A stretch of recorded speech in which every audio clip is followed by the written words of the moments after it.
Bonjour. Prenons une pause café croissant et apprenons ensemble le français.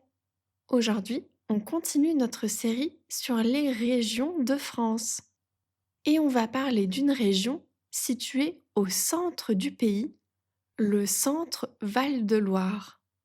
C'est une région très élégante, très verte et surtout très connue pour ses châteaux et son fleuve, la Loire. D'abord, parlons des paysages. Le centre Val-de-Loire est une région plutôt plate avec de grandes plaines, des forêts et beaucoup de terres agricoles. Le fleuve, la Loire, qui est le plus long fleuve de France, traverse toute la région.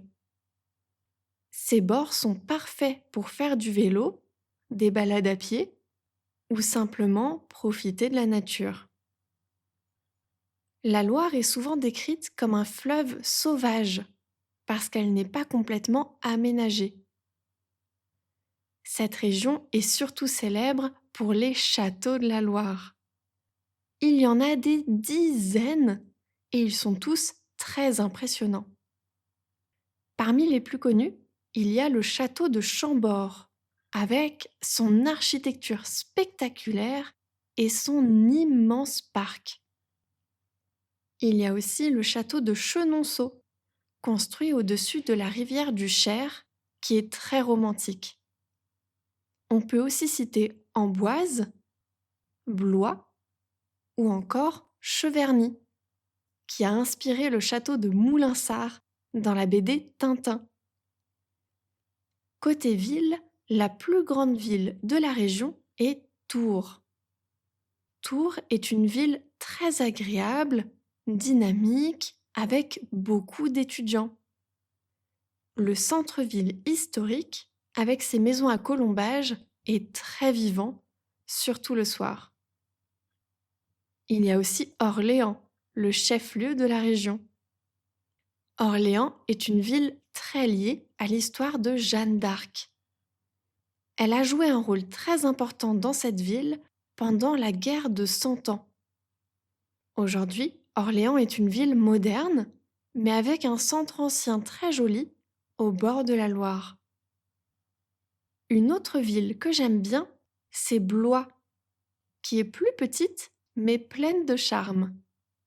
Son château est situé en plein centre-ville et offre une très belle vue sur la Loire. Un autre aspect très intéressant du centre Val-de-Loire, c'est son patrimoine naturel protégé. Une grande partie de la région fait partie du Val-de-Loire, classé au patrimoine mondial de l'UNESCO.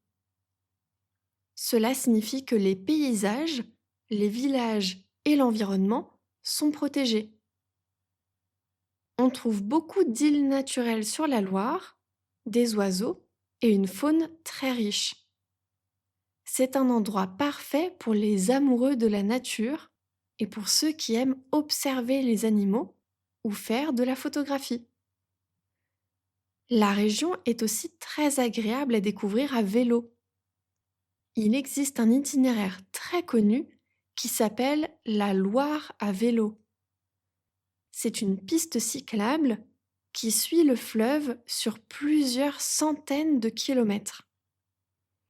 Elle permet de relier les châteaux, les villages et les villes tranquillement, sans stress. Même si on n'est pas un grand sportif, c'est très accessible car le terrain est assez plat. C'est une façon douce et écologique de voyager. Le centre Val-de-Loire est une région très liée à l'histoire de France. À la Renaissance, les rois de France vivaient souvent dans cette région et la cour royale a beaucoup influencé la culture et la langue. Côté gastronomie, le centre Val-de-Loire est aussi une région très gourmande. On y trouve de très bons fromages de chèvre, comme le Sainte-Maure de Touraine ou le Crottin de Chavignol. La région produit aussi des vins de la Loire, souvent plus légers et plus fruité que les vins du sud de la France. Il y a également des spécialités sucrées, comme la fameuse tarte tatin. C'est une tarte aux pommes renversée, née dans la région.